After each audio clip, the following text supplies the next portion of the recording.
Everyone, long time no see. I stumbled on a game with John Fernandez. John Fernandez, a famous chess human.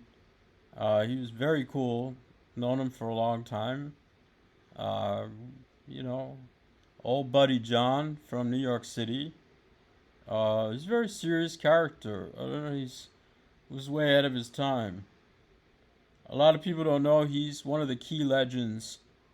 That sort of got chess off the ground. I would say between him and Greg Shahade, these are two folks who are like the godfathers of the chess world, responsible for, uh, you know, making it what it is today. Uh,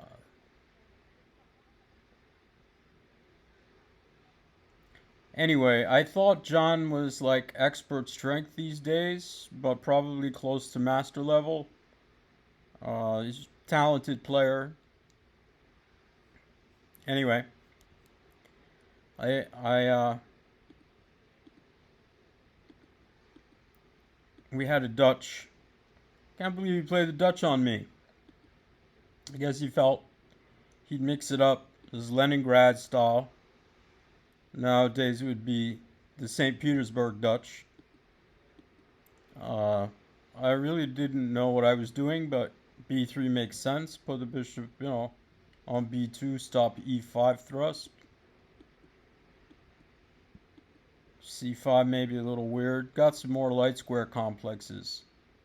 I mean, g8, f7, e6, d5. It's kind of a nice little light square patch.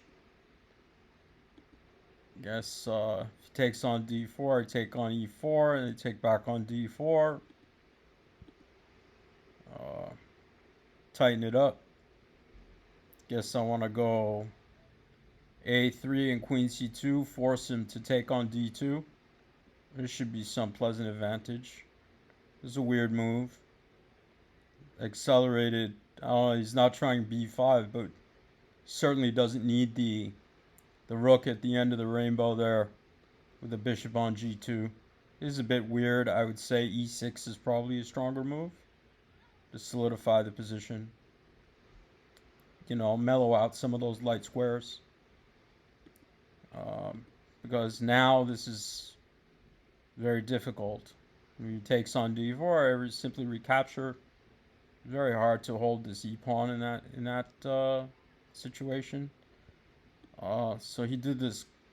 He had this weird idea, which is smart. If I take back on e4, he's gonna start.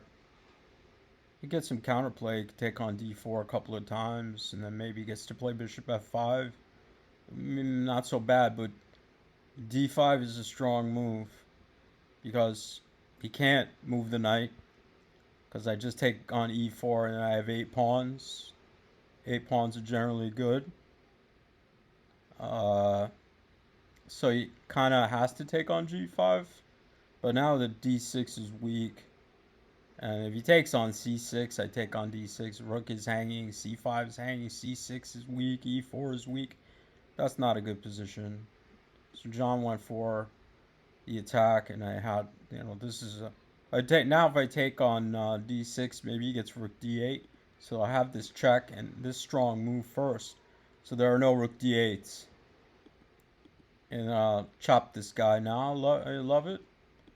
And take this one too. Now he goes nuts, which is smart also, because when your position is suspect, you gotta go nuts. Now we're just coming back for this thing, and this is a strong move because when he takes and I go away, we calculated a bit. This looks kind of tough, but I have kind of exclam right here. I'm threatening to trade it. If he jumps away, I go queen g4, and that puts the kibosh on the whole attack. So he's sort of, no matter how you slice it, now if he could take back on c7, maybe it wouldn't be so bad because if he gets in e4 and rook takes c7, It might be hard for me to win this. I don't know how I'm gonna win the game. Might not be winnable, but I have this move.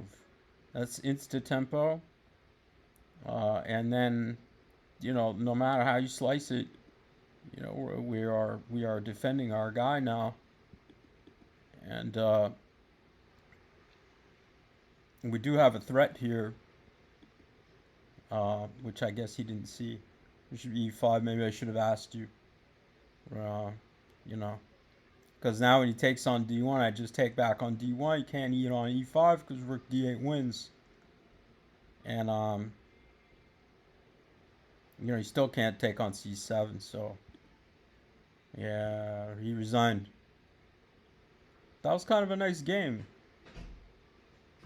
John Fernandez, class act. Wonder how he's doing.